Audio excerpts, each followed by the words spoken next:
Milan Ilić iz Negotina ima neobičan hobi. On se na sasvim poseban način bavi reciklažom starih novina, kojima uz dosta truda i mašte daje potpuno novi oblik. Tehnikom koju je otkrio pre par godina, on od običnog papira izrađuje ženske tašne.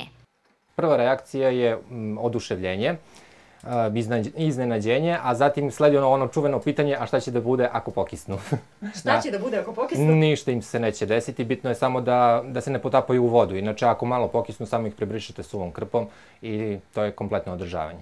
Materijal za ove neobične tašne nabavlja od prijatelja i poznanika, koji se na taj način, kaže, oslobađaju loma sa tavana, a on ne bira literaturu. U obzir dolaze nedeljnici, katalozi, žuta štampa, dnevne novine.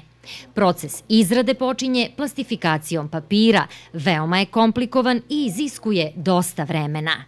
U zavisnosti od veličine torbe iziskuje od 9 sati pa naviše. U manjim torbama se nalazi od 180 do 250 upletenih papira, a veliki komadi mogu da sadrže i preko 1000 papira.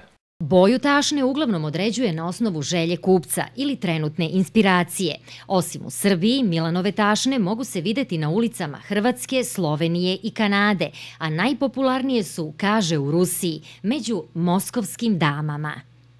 Negotin, Snežana Stanojević, Pink televizija.